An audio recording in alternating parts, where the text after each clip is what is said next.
Hey, it's Mónica. If you're enjoying A Braver Way, I think you'd enjoy another podcast hosted by my friend and recent guest, David McRaney. You Are Not So Smart is, as David puts it, a celebration of self-delusion. He's a science journalist who covers how unaware we are, and why that so often leads us to become the unreliable narrators in the story of our lives. The ideas he shared on A Braver Way about how our minds do and don't change stick with me to this day, and there's tons more of that in his show. I hope you check out You Are Not So Smart, a fun exploration of the ways we can improve our critical thinking, become more intellectually humble, and sharpen our media literacy so we can work together to build a better world. What if a big part of the solution to our media problems in this country is right under all our noses? Both the consumer and the news producers share responsibility in this. It's probably a closer to even split than a lot of people want to admit. And then we think about what the divisions in our media might reveal about the bigger divisions underneath everything. Part of the point of this podcast, and part of the reason I'm invested in this project, is because it is saying, let's go talk about that other thing. If that's really what's at issue here, let's talk about that. All that and more is just ahead.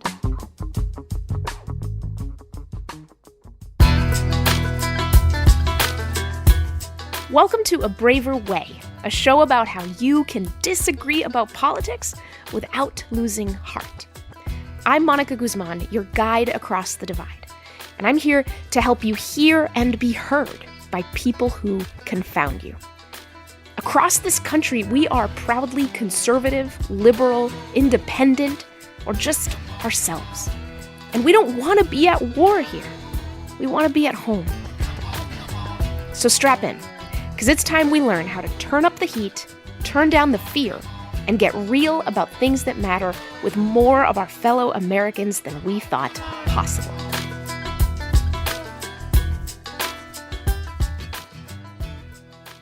Hey all, welcome back to another episode of the A Braver Way podcast. This little package of audio that is just one of oh so many things you could be checking out about the election right now. There's the campaign news, for starters, what the candidates are doing and saying just as soon as they do or say it.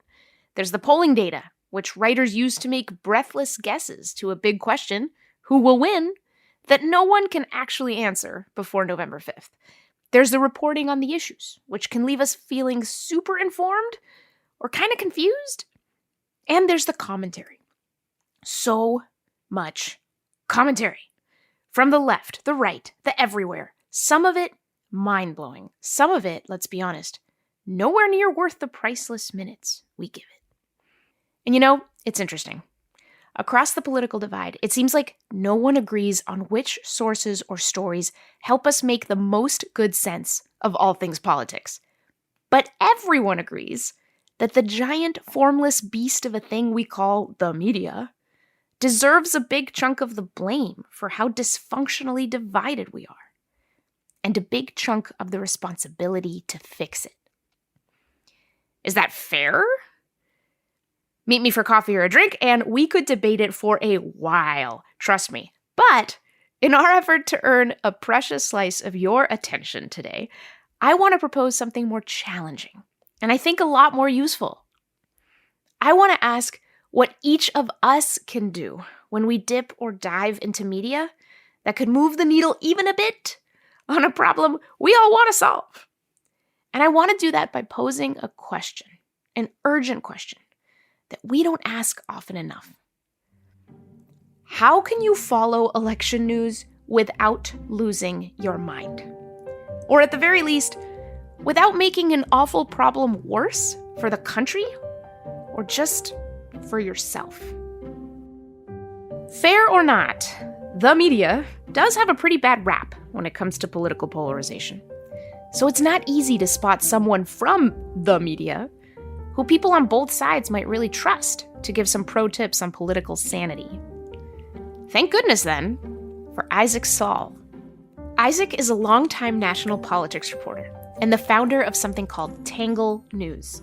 That's a national politics-driven news outfit that over the course of its 5 years has managed to draw a true mix of loyal readers with different political leanings.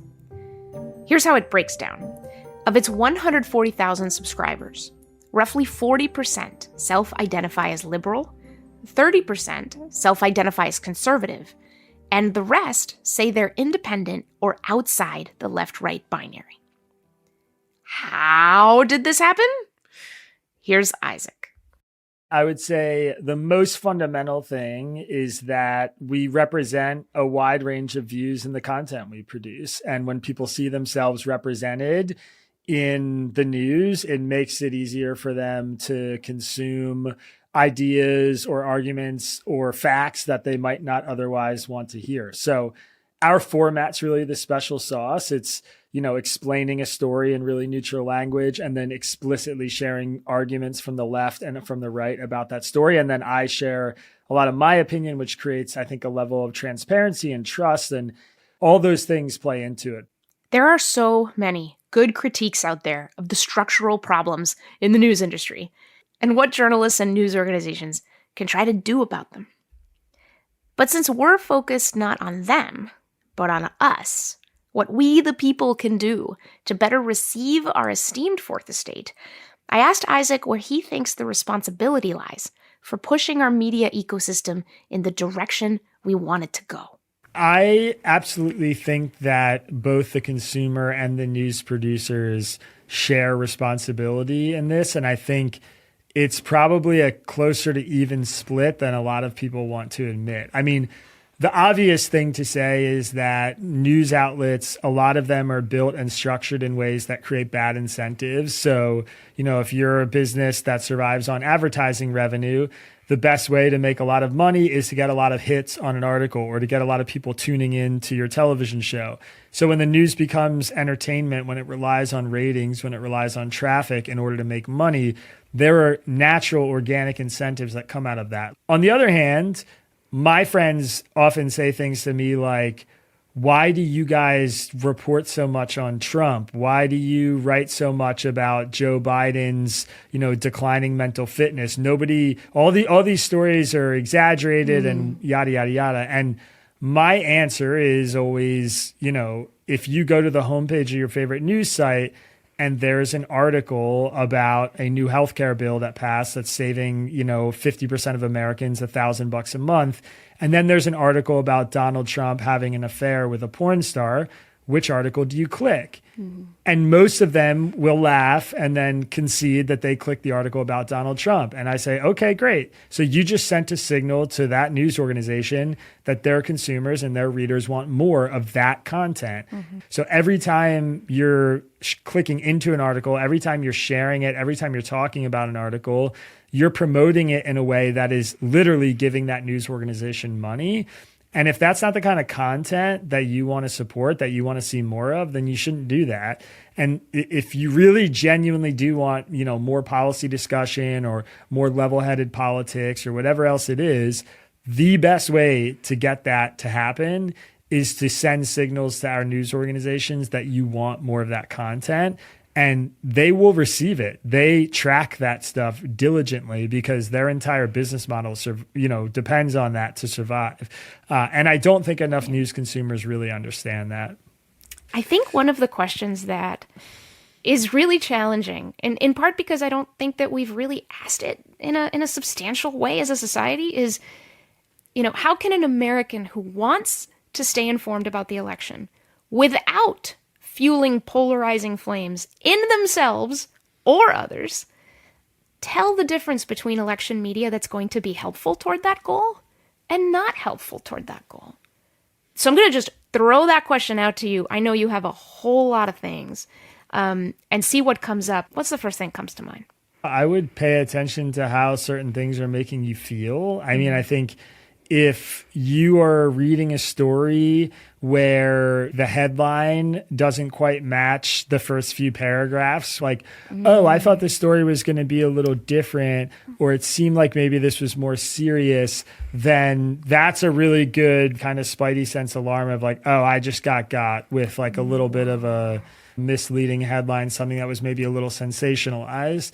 If you're reading a story where you're not seeing in the first 6 to 8 paragraphs a diversity of viewpoints about the issue that they're covering, that's a really good signal.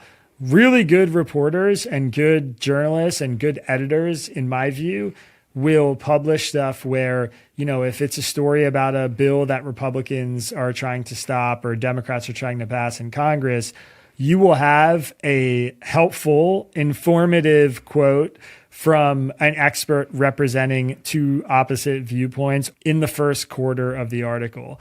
If you read for 12 paragraphs and it's just Democrats trashing something Republicans did, and then there's 2 sentences about how Republicans responded, and then it goes back to that, you're reading something that's constructed in a way to inflame partisan tensions, or that's only giving you half the story, in my view. And then I guess the third thing I would say is trying to read the original story, like the source story. I think one thing that a lot of even regular news consumers maybe don't understand is typically one news organization breaks a story. And when you're a news organization that breaks a story, you're really careful with the language you use, how you explain the thing you know and the thing you don't know, because there are all sorts of editorial standards. But there's millions of other news outlets that aggregate content, not unlike how Tangle does, from these primary sources. And in that aggregation process, they can change the story. And they will take certain elements of the story that fit their political narrative and agenda, and they will center those parts of the story in their own reporting. So I encourage you, if you're reading something and 2 sentences in, it says, the New York Times first reported this story, to just stop reading what you're reading and go read what the New York Times Oh, published. fascinating. Like right then and there. Yeah. So I noticed you mentioned that when you read and notice that there aren't multiple perspectives, it's really only one perspective and they're kind of throwing in the other. You said that's half the story. And it seems like more partisan media has its place, and a lot of folks do like to just go all in on their own side.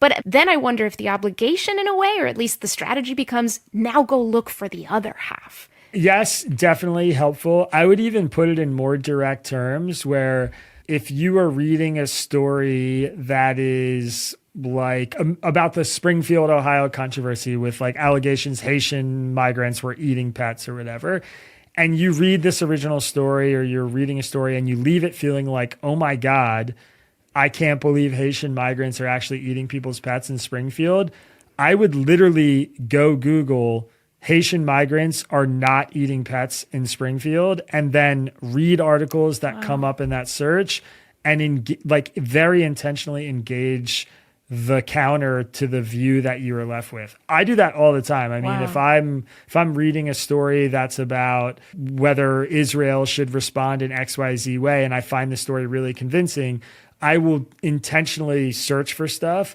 that is the countervailing view to that perspective, just to balance out my own view or to challenge it. And sometimes I'll read the other thing and go, oh no, the original story I read is way more convincing and this is not a compelling argument. But oftentimes I'll be like very moved by the other piece in a way that kind of draws me back towards the center.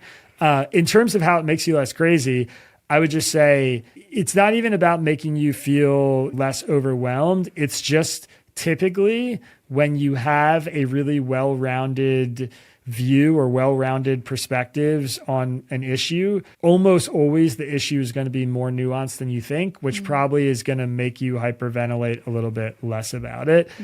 Most of the big stuff that we fight about in our country, we fight about because it's not actually black and white. Yeah. I mean, that's just like the harsh reality is, issues like abortion or trans issues or race, they are complicated issues that impact people in really complicated, different, and nuanced ways.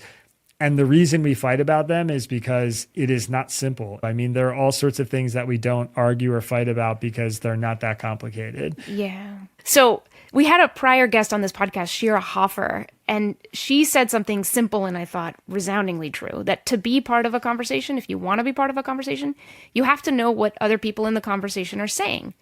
But as a corollary to that, you can't then be manipulated into believing that they're saying what they're not saying. And it certainly feels like, our wide open, pluralistic, anything goes media market, you will find some things that are so exaggerated that you spend too much time in it and you're just not actually going to know what other people are saying. You're going to learn some projection of it, and it's just not going to be real. There's something that I've developed as a tip, and I wonder if, I don't know if you do this too, which is if I see a headline that's about last night's debate, or this speech that Trump gave, or this thing that Kamala Harris said, instead of reading that analysis story, I will go to YouTube and I will find that speech. I will watch the debate, and I'll share why I think that might be important. But again, like, I really want to hear from you on this, which is that, like, it seems like media is not just about informing, it's also about opinion forming. Like, we end up forming our own opinions based on this swirling vortex of information and commentary. So might there be a way to take a little more control over how you are going to form your opinions? So rather than jumping into the analysis piece of the debate before you've watched the debate, well, that's going to start to kind of bias how you watch the debate when you do watch the video of the debate. Thoughts? Yeah, I think it's a great tip. I am oftentimes going to the source material in the same spirit. I know some people don't have the time to sit down and watch an hour and a half of the debate. And if you don't have that time, I would say the best thing you can do is to just vary and diversify the sources where you're getting your recaps and information from, because you'll notice very quickly that they're reporting on different elements of the debate. But for sure, 100%, I endorse that as a primary strategy. If you miss some kind of news event, to wait until you consume the actual event itself, if you can, before just consuming the analysis.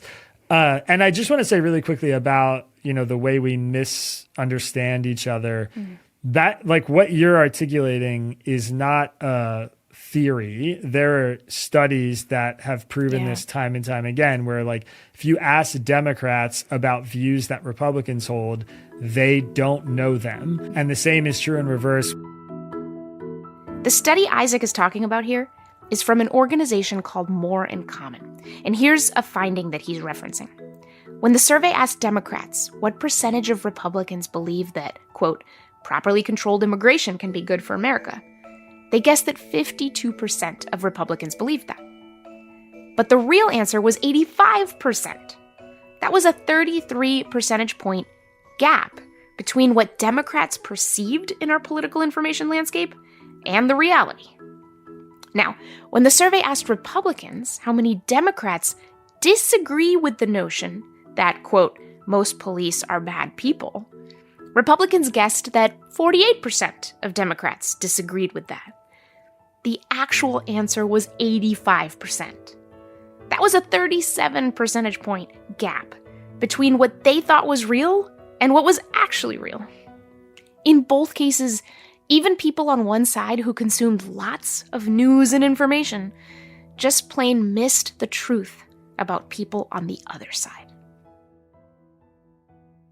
So we fundamentally don't understand each other. I mean, there's been all sorts of different nomenclature and language that we use to talk about this. But the thing I always ask people is, like, why do you think, if you're a Democrat, that you know who Marjorie Taylor Greene is, but not the moderate Republican from Utah? Or why, if you're a Republican, do you think you know who Rashida Tlaib is, but you can't tell me who, like, the moderate Democrat in Maryland is? It's because your side wants you to understand and identify the opposite party as, the people who hold the most extreme far left, far right views. And that's a big problem that we have. Yeah, absolutely. I try not to get too outraged about things, but I do sometimes get outraged that with all this media, we appear to become less informed about other people's perspectives.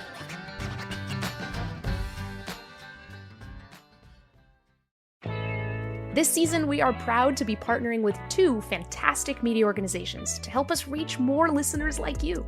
KUOW is Seattle's NPR affiliate station, founded with the idea that everyone should have free access to honest, fact-checked information. Deseret News is a multi-platform newspaper based in Salt Lake City, committed to providing thoughtful reporting and insightful commentary from the Intermountain West. Help us by helping them. Learn how at kuow.org/brave or deseret.com/subscribe. Thank you, Deseret News and KUOW, for helping us create bridges between communities and A Braver Way listeners everywhere. This election season, Braver Angels is doing something no one has done before. We're sending red-blue pairs of Americans to polling places across the United States to show that we can, and must, stand side by side no matter who wins the presidency.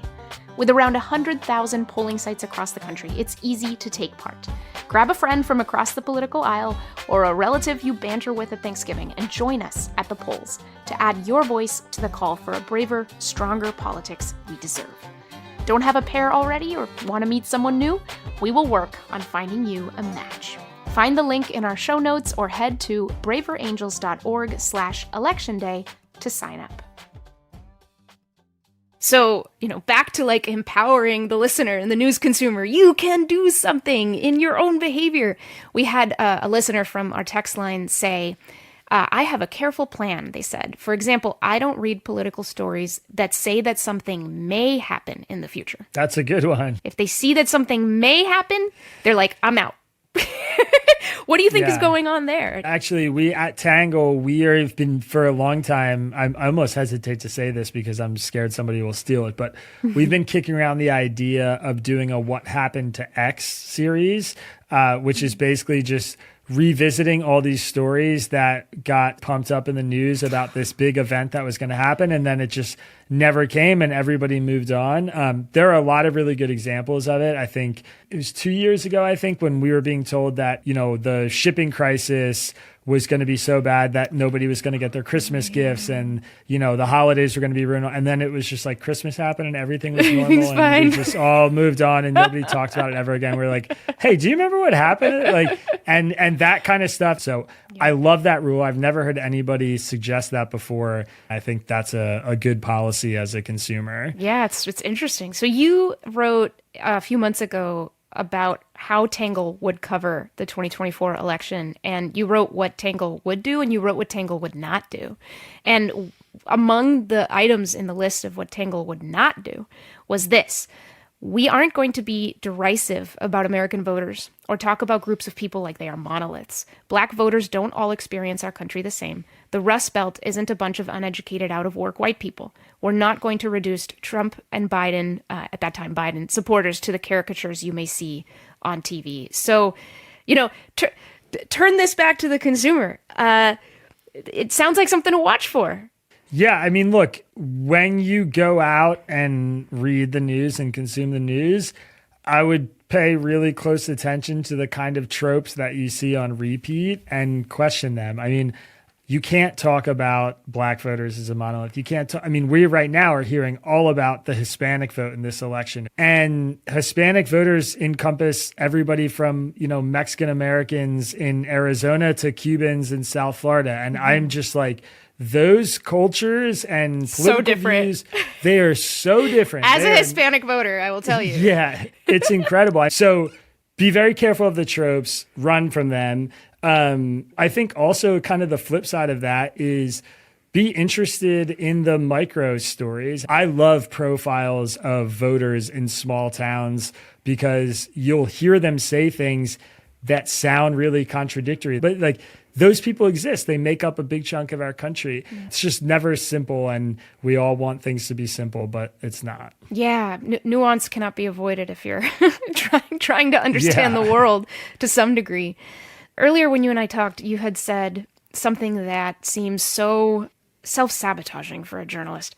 You said, it's okay for you not to look for something else to read. So the reader question, I guess, the consumer question from that is, how can a person who wants to be informed without losing their mind know when they know enough? Wow. Yeah, that's a really good question. I don't think I have a great answer for it, except to say, and I don't have a great answer for it because I think it really depends on the person and it depends on what they want to get out of their news consumption. There are people who become interested in a topic and then they uproot their entire lives in order to go back to school and study it and become a historian in that topic. True. So it could be infinite, the what you need to know or want to know could be a sort of never-ending life project that, I'm not aware of. I would say for most people, studying an issue or learning about an issue is something that, like, if you have a normal life, I would not spend more than a couple hours a day on. I mean, really, I don't think that it's healthy. And if you spend that time on one issue and you feel like you still don't know enough, like, you can come back to it tomorrow and the world's not going to change because your opinion wasn't fully formed on a Tuesday. I hate to break it to you. Right. But that's just like, that's the reality of the situation. As you were talking, I remembered so many times when I have found myself in a rabbit hole, chasing more information, more commentary about something outrageous that's been going on. And as I reflect on it, I think sometimes my goal in finding more commentary is not to learn more about the situation or to inform myself more. It becomes, I want to see the people who I think are at fault. I just want to see more people attack them. Just give me that. Give me that. It's feeding something in me. And I'm like ashamed to say this out loud. I think this is not an uncommon experience. Totally. No, I would say it's a common experience. I see it in how I, feel too. Eric Adams just got indicted. Right. New York's mayor. New York's mayor. I've been around politics for a long time. And I had this vibe that, like, I think this guy's corrupt and he's got some weird connections. And I didn't like the vibe. And I noticed, in the last couple of days, I'm spending a lot of time consuming Eric Adams indictment content. And it's just like, I have bigger stuff. We're not even covering this story in Tangle, but like, I've read the entire indictment and I've read 12 articles about it. I'm just like, oh, this feels good for me because I feel vindicated because I said that like there was something wrong with this guy and now it's all coming true. And oftentimes those motivations are really transparent. And I'm impressed that you can recognize that in yourself. I think a lot of people can't do that, but yeah, it's definitely a real thing that's there. Yeah. It seems like if it's, I told you so, or if it's, I want to, see other people attacked, well, maybe that's not going to make you necessarily a more informed voter and great citizen. So like, if you do notice ulterior motives, maybe it's time to stop. So, you've written and spoken several times about how folks who read Tangle will email you outraged about language that you have used that they really believe is the wrong language for a particular issue.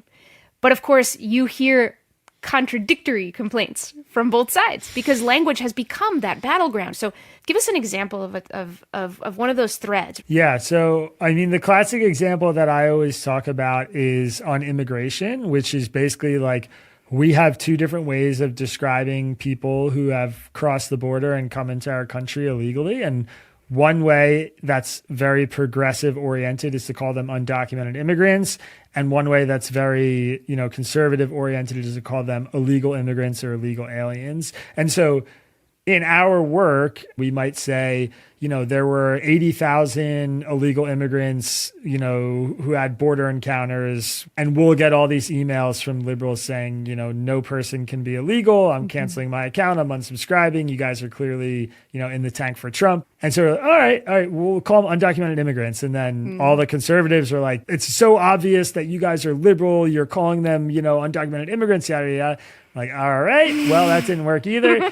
So, we went through this whole editorial process to kind of neutralize our language and to make it approachable for as wide a range of people as possible. So on that particular issue, we fell back to what is a legal term, which is unauthorized migrant. And it accurately describes what we're trying to say.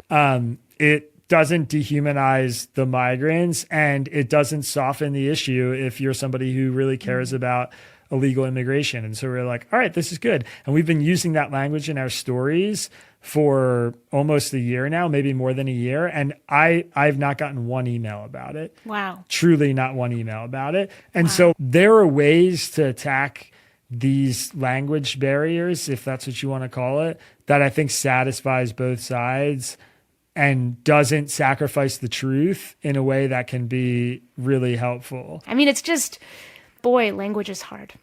Language is it's really hard. It's one, I mean, I tell people always think in the newsletter or the podcast that doing the mini editorial is the hardest part. And I'm like, telling people what I think in an unabashed, straightforward way is the easiest part. The hardest part is writing the introduction. It's writing a story in really neutral language in a way that we are being balanced with the facts, we're being balanced with the quotes we use. And that's the most difficult thing we do on a daily basis, in my opinion. So where can readers meet you halfway? And by you, I mean not just you, Isaac Saul, but all journalists and media people who are really trying to write that introduction, to speak in a way that can be heard by many sides. You'll still have some triggers, right? People will still be triggered. Where can the consumer meet you halfway on that effort? Yeah, I mean, I actually gave a TED Talk about this, which I encourage people to go listen to because I think to date, it's been the place that I've best put together a coherent string of thought about this and a philosophy. But the consumer side of it is just going into things with the idea that people are typically not trying to offend you. They're using the language that's resonant for them. And if there are trigger words or if there's certain language that you hear that sets off an emotional response in you, just try your best to let it go and see past it and hear what they're actually saying. Not an easy thing, not trying to frame it as an easy thing, but we are all capable of it. And I think it's super important to engage in these conversations in good faith. One last quick question for you, Isaac. Some folks listening might not have the problem of too much news, but the problem of almost too little. That why would I even, maybe I know who I'm going to vote for. Forget it. Why should I even follow any of this? It's just going to make me crazy. So what would you say to them? Yeah, I think for me personally, I hold a great deal of weight in the fact that I am living in a country and a place and an era where I have the freedom and the right to do that. And that resonates with me deeply. I mean, I speak about issues I care about because I'm grateful for the fact that I can.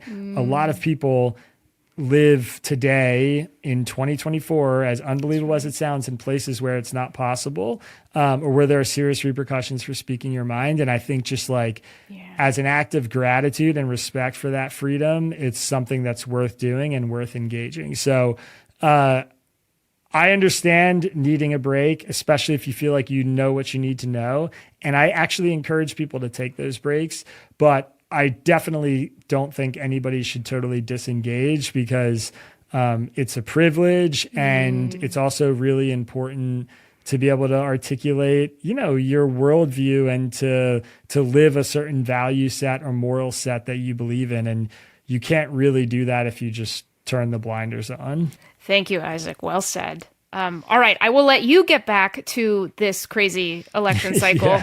Thank you again for taking time for this. It's been fantastic. Thanks for having me. Always glad to do it.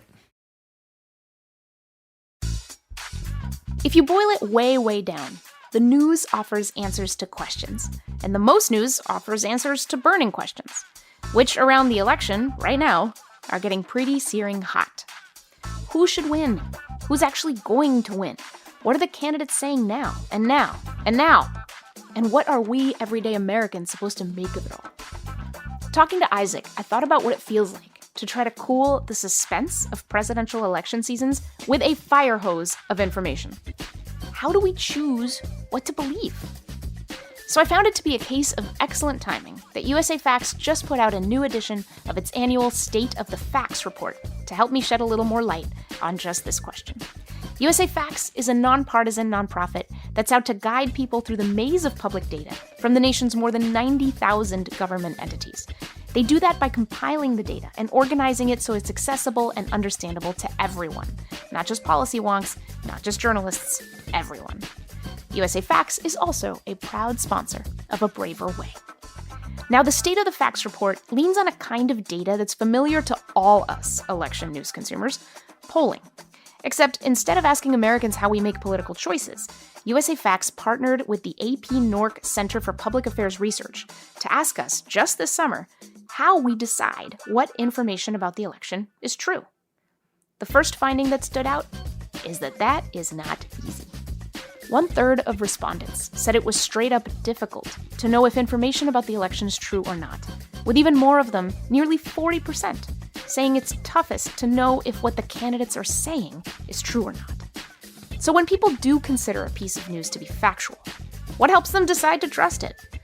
A big majority of respondents, 75%, said transparency is an important factor, when a story explains how the information in it was gathered. Another important contributor to trust is when a story gives more than one viewpoint on its subject. I, of course, am a big fan of that one. Isaac probably is too, along with 64% of the survey's respondents. Oh, and remember when Isaac gave that tip about going to a search engine and typing in the opposite of something you heard about to check if it's true? Search engines are already our first line of defense. 40% of respondents say they go straight to a web search when they want to fact-check what they hear about the election. The next most popular first stop is cable and network TV news, though only for 9% of respondents. Just 7% go first to social media, 4% to a friend or family member, and less than 1%, ask an AI chatbot. Whatever information we trust is going to help us make up our minds about an issue. And on most issues, the State of the Facts survey found, we rely on facts more than values by far. But there are two contentious topics in American politics where just about half of respondents this summer said they relied on values more than facts to figure out what they think about it. Can you guess what those two contentious topics are? If you said abortion and LGBTQ issues, ding, ding, ding, that's a fact. Thank you, USA Facts, for the quick polling plunge. Now, back to the episode.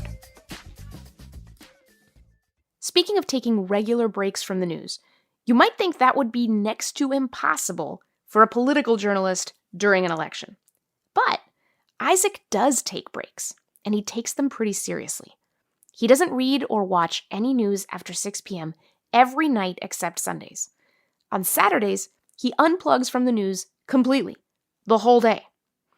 Even if something big is going on, or his phone is blowing up with notifications. Why?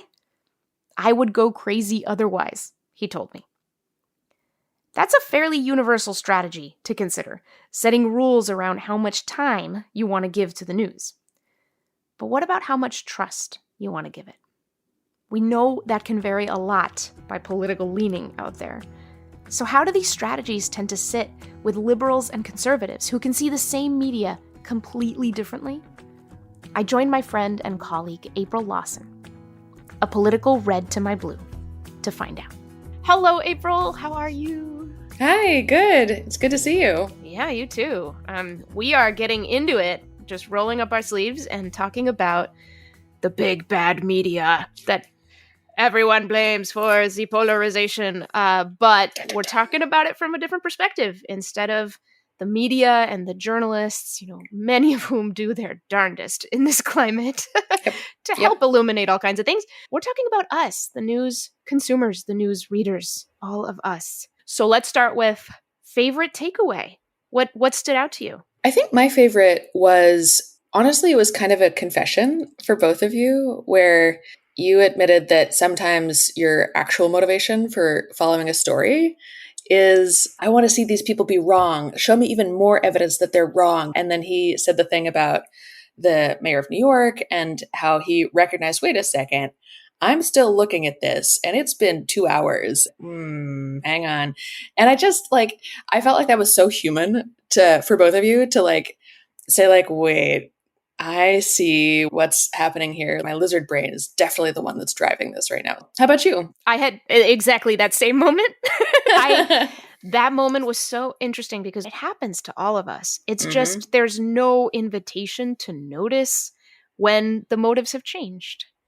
And it takes some humility, right? Because you have to notice that you're doing something that's maybe not ideal. And if you're somebody, which I think a lot of our listeners are, who thinks of themselves as somebody who's trying to be part of the solution, you're even more disincentivized to notice when you're no, that's me being part of the problem. That's what's happening right now. Yes. So let's get to the first question, or the second question, which I found really challenging for this one. I did too. Right? As a red, you're red, and as a blue, I'm blue. What do you think your side is good at or not so good at when it comes to the strategies brought up in this episode to follow election news without losing your mind. Yeah. Well, I mean, the first thing I want to say on the red side is just that, so you and I have both worked for media organizations. I worked for the New York Times for David Brooks and Ross Douthat for 5 years. You started an entire newspaper and you're more of a journalist. And I used to get frustrated when I was working for the Times with people critiquing the media all the time because I was like, do you know how hard this is? And also if you want to see something different, this is capitalism, guys, then demand something different. And, so part of me was just wanting to defend my coworkers who I did see slaving over trying to get facts right. Now, I also believe that the New York Times is biased in a liberal direction and saw that all the more when I worked inside it. So I'm not saying that's not true. But what I like about this is that it feels like asking people to take some personal responsibility for the thing that they are experiencing. Because I like it when people take responsibility for what's happening to them. Yes. Singing my song. Love it. Yeah, well, and, we Reds ask for that often. And I'm glad that as a Blue, you are finding that appealing in this case. We will try to woo you to that perspective on more issues. We'll see how it goes. Yes. But anyway, my basic thought is that Reds do a good job with skepticism. In college and shortly thereafter, I was very interested in China and spent some time over there. And one of the interesting things in China, right, is that there is such total censorship and information is controlled very carefully and overtly. And I read an opinion piece that has always stuck with me by a Chinese young adult who was saying, we're actually better media consumers than Americans because we know that we're being manipulated. And so we read everything with a lens of the government wants us to believe this group wants us to believe this, but they start with the assumption that there's an agenda, basically, that there's motivation. And that was fascinating to me. And I think that the red side is particularly strong on that. And so I feel like Reds emphasize what's your source. In a different way than Blues, Reds emphasize the trust aspect of this. And I feel like Blues are more likely to be like, look at this large institution which produced these numbers.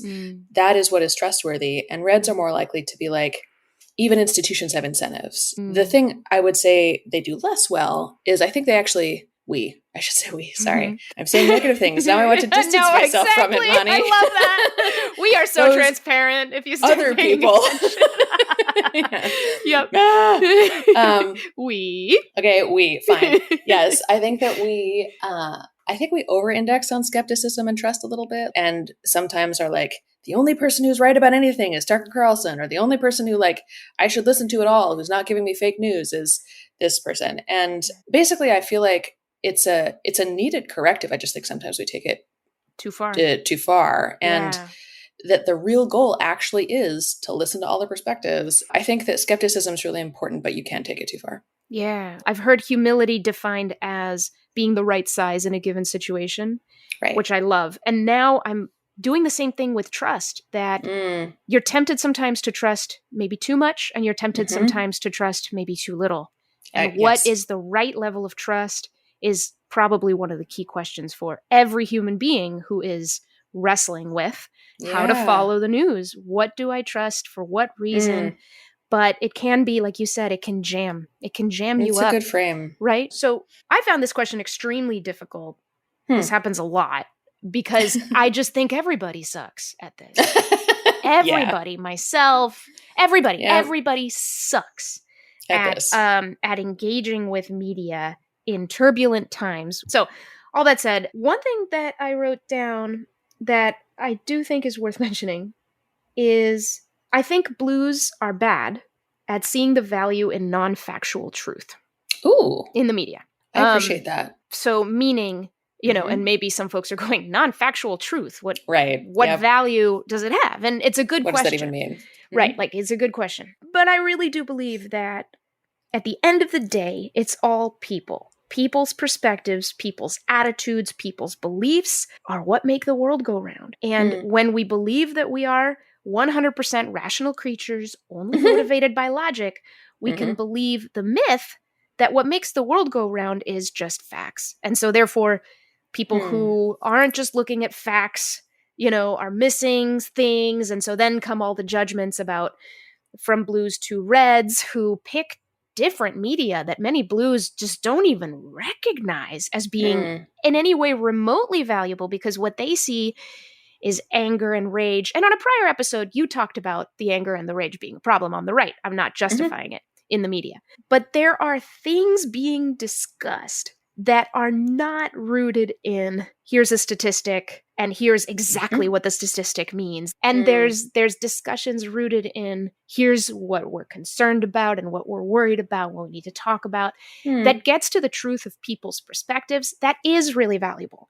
So I think blues do ourselves a disservice when we start to believe that the only valuable media is media that is always very calm, that is always very dry or very long and beautifully researched. And hey, I feel like I'm betraying my own. I'm a journalist. I love beautifully researched things. I guess what I'm saying is I think that blues use a judgment of the media on the right as a reason to judge the people on the right for having conversations based on stories and articles that just seem to not be attached to, you know, what they recognize as the trustworthy type of truth, which all comes down to facts. Okay. So first of all, I really appreciate you offering that frame. It's interesting. It's a similar, like, how much is too much, because it's about emphasis on fact versus personal story. Like, right.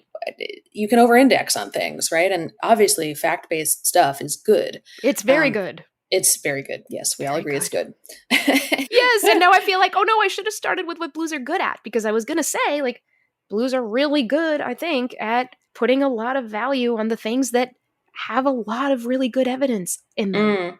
So yeah, I mean, now you can see, like, I should have started with that, because I don't want to sound like someone who doesn't like facts. Like, no, I think blues are extremely frustrated with this particular difference, right? It's like, how is this heap of evidence not enough? And at least that's the way we see it. And I think in many situations that is a frustrating question I share that is very confounding. I hear that. And it does sound exasperating if you, like, think that there is an obvious set of facts here and it is still being ignored. And I feel like part of the point of this podcast and part of the reason I'm invested in this project is because it is saying, let's go talk about that other thing. If that's really what's at issue here, let's talk about that. Right. So I really appreciate both of those. Yeah, I like that. I appreciate how you did bring up skepticism as a strength first, you know, because, yeah, there's a lot of context where skepticism is a real strength.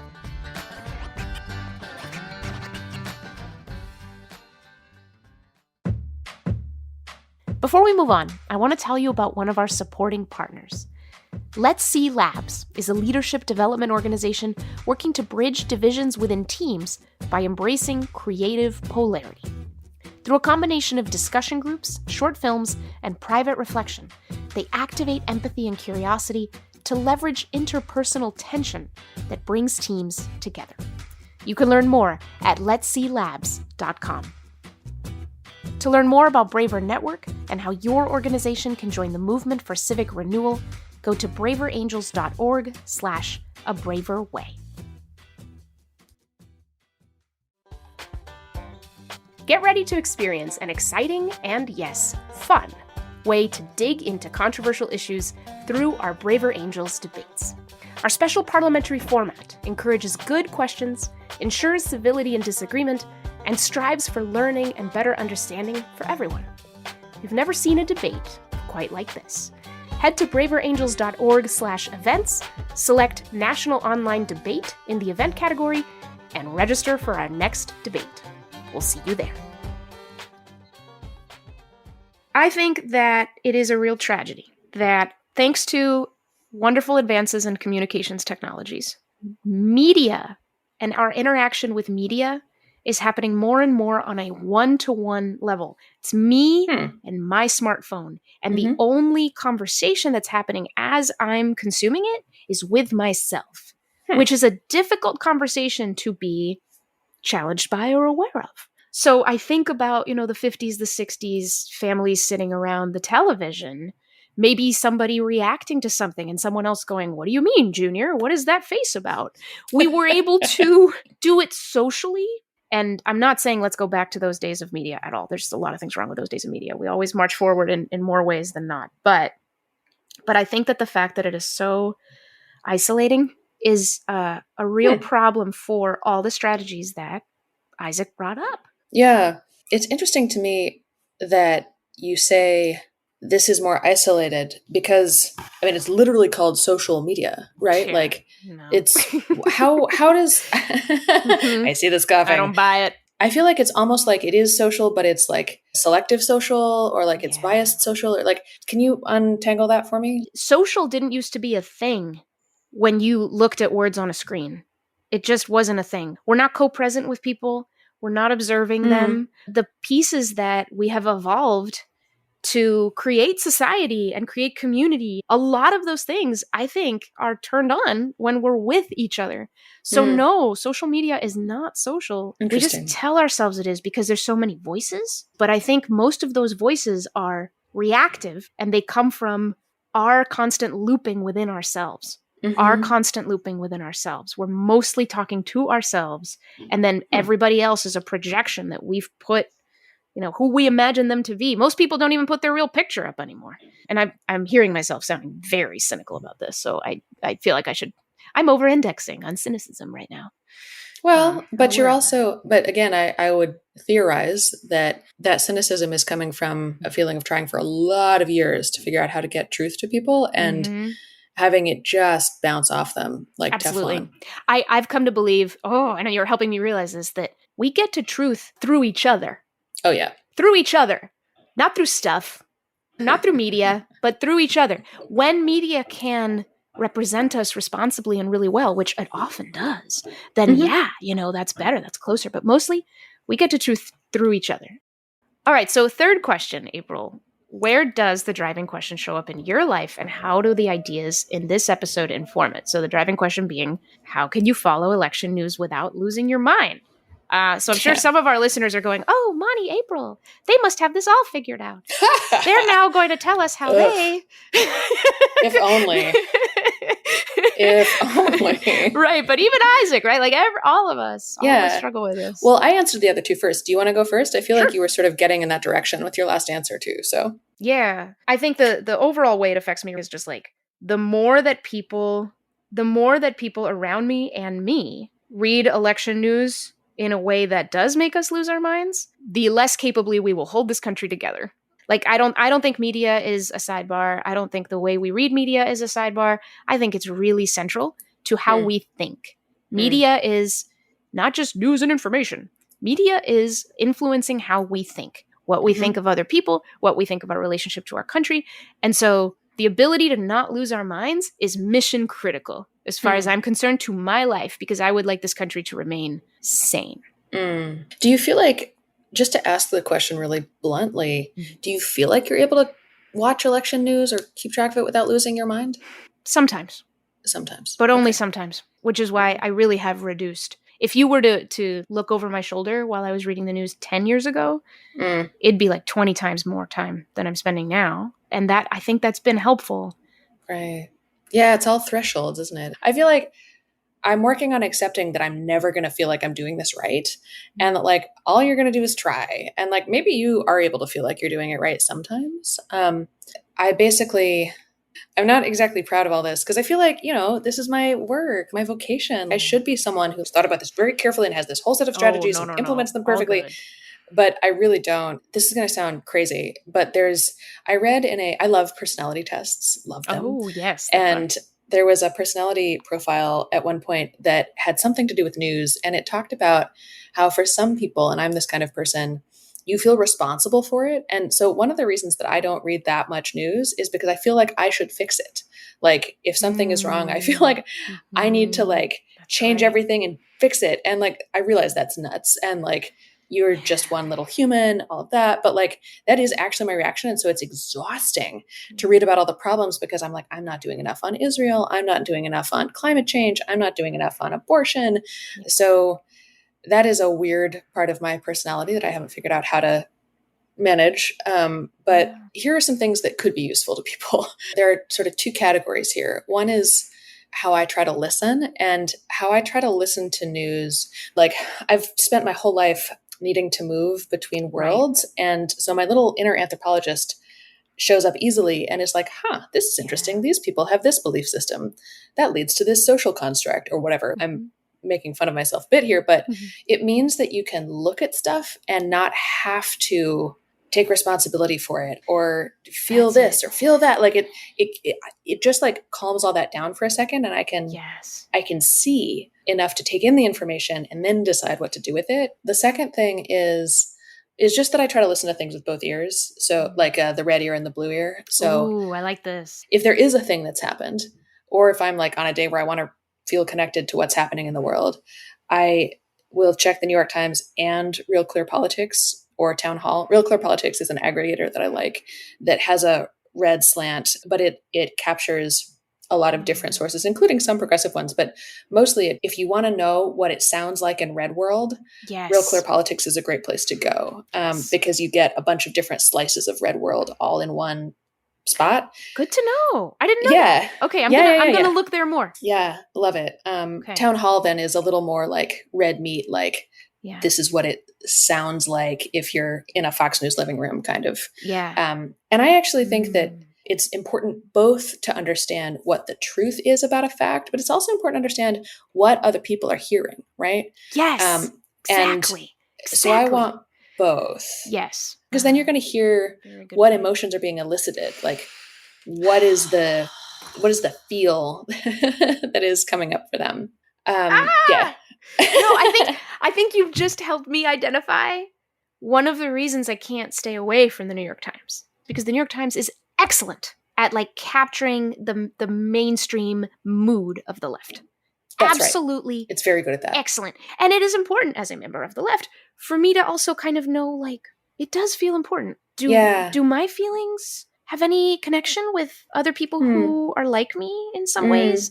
That's, man, you just helped me nail it. Like, maybe it's not so bad that I feel pulled. You know what I mean? Even though I think it has gone too far many times. Sure. Just ask my family. But like, but the same probably goes for many Reds and Fox News. If your question is, how are people of this persuasion feeling? Right. Like a glance at the headlines of foxnews.com or time on the channel is going to give you a lot of data, a lot of information. And so if we're here to understand each other, and those are the places that have shaped themselves into being places where people see themselves reflected, right, then they're going to be really good shortcuts for understanding something about other people. And totally. I'm only realizing this now just because you said that, like, oh yeah, of course. Well, and it makes sense, Moni. You're a people person. And so like, you want to understand not just what is the actual fact on the ground. You want to know, like, where are the humans? Like, how are they experiencing? Like, what is so I want to say one more thing, which is just, this is actually how this shows up in my life. Those are my strategies for myself. The way that this shows up in my life the most, honestly, is with regard to other people. And I think about like how to deal with election news without losing your mind. I don't necessarily do that well myself. But the primary thing where I feel like it's oppressively present in my world is the people around me rant about it. They like talk, they don't just talk about it. They like go on diatribes. But there are a couple things I've learned here. So my reaction generally, especially with my mother and one of my close friends who's on the left, they both have a tendency to, I don't know, it feels like they will talk for a long time about whatever liberal thing. And because I'm a Red, my initial reaction to that is usually, do you have to keep attacking? I would take it as at me. Yeah. And as she was like, well, why don't you believe this? Why don't you agree with this? Why don't, like, it was about her saying, but you're not on my side. You should be on my side.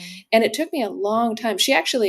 It was only after some conflict about this that she eventually said something, I think offhandedly, that was like, well, honey, I just don't have that many people that I talk to about this stuff. And so part of what I'm doing is just thinking it out loud, like airing it out myself. Right. And all I'm looking for is for you to listen.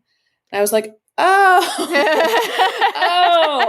what a revelation. Isaac. And the same thing has just happened again. Like I just a week ago had this experience with a friend of mine who's very liberal and will say Trump voters this and like, I don't understand how that. And he was like, I trust you. And so I'm just saying all this stuff because I can't say it at work. And it's just what's in my head. And all I really want is for you to listen. And so just learning that like, you don't necessarily, sometimes what people need is just all this stuff has been building up inside them because of what they're taking in. And they just need to say it out loud to someone who's listening. And then lots of other stuff can happen. You can have a conversation about it. You don't have to have a conversation about it, whatever. But like that's actually what's often needed.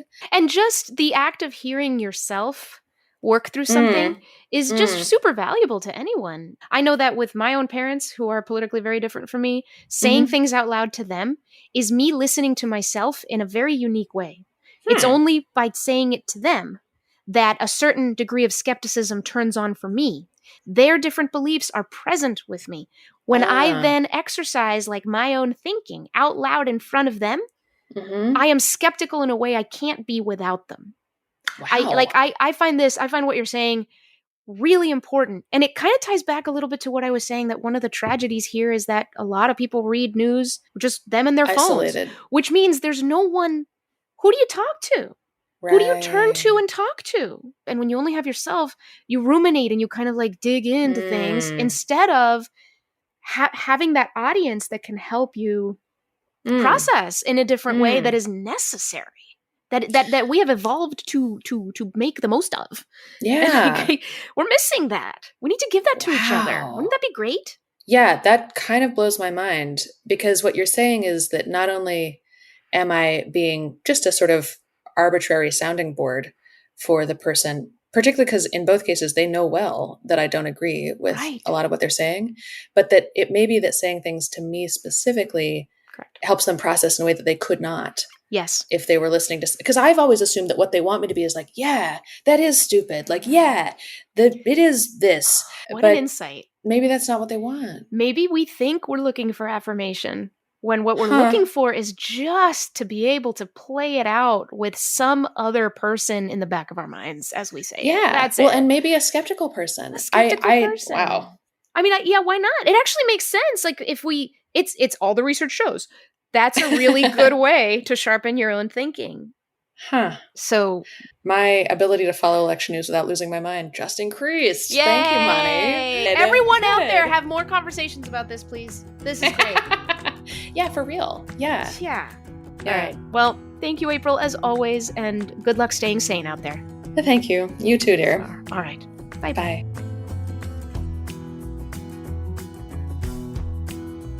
When Isaac was talking about the hardest things he works on at Tangle, he said something that stayed with me. He said that the toughest thing to put together in each day's newsletter is not the part where he gives his opinion on the issue of the day. It's the newsy part, where he and his team set out to describe whatever's going on in our politics accurately and in language they believe all sides can actually hear. And, well, that's the most challenging part of making a braver way, too. You have no idea the debates we've had, the sticking points, the places where one side sees a barrier to bridging the divide like this, and the other side sees it like that, and it seems like everyone picks one or the other interpretation. But when you see both interpretations and then some, you can't do that anymore. That's what I've learned. You can't just pick a side. You have to do something else. You have to try to wrestle these disparate things that so much out there keeps so separate into one space, even if pieces of what you're putting in that space contradict. Because that contrast, I've come to think that that contrast is itself telling us something true that's worth facing. So here's to looking at the contrasts this election. Whether it's in the news media or in your conversations with people who cast their votes for the other side, the different language we use, the different stories we lean on, even when our conclusions turn out to be wrong for our country and communities, our paths to those conclusions always reveal something. Our reactions to each other's opinions always reveal something.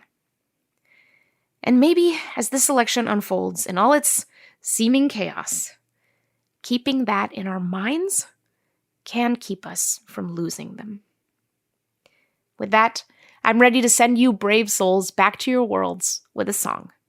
It's called We're All by Susanna Laird, and it was an entry in the 2023 Braver Angels songwriting competition. Take a listen.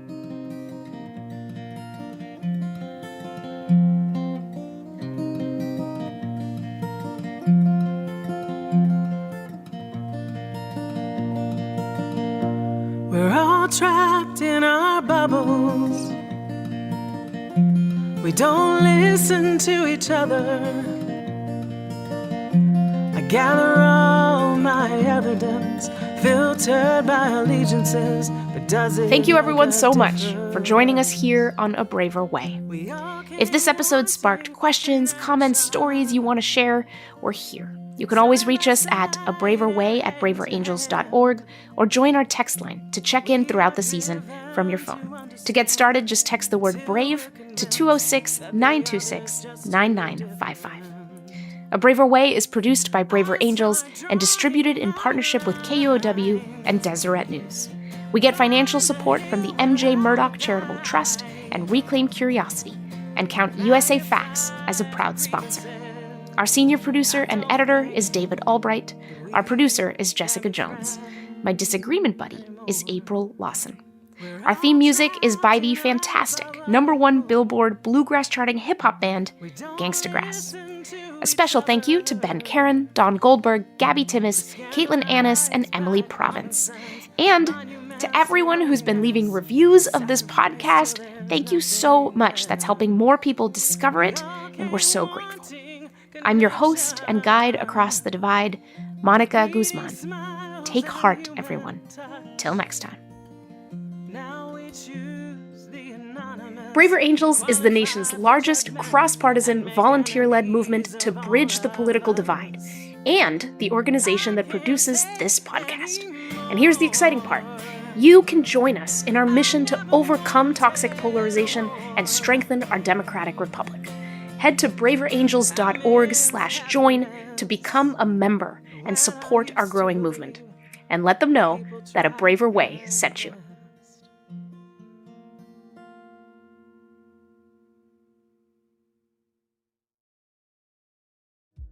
And now a little more about one of our two fantastic media partners. The Deseret News is proud to partner with A Braver Way to help this podcast reach more listeners like you. Their reporters look beyond the shouting and posturing to keep you informed and inspired. And they've been at it for 175 years from their base in Salt Lake City, Utah. If you value this podcast, consider subscribing to one of a dozen newsletters to help you stay on top of how trends and policies will affect you, your family, and your future. Sign up today at deseret.com/newsletters.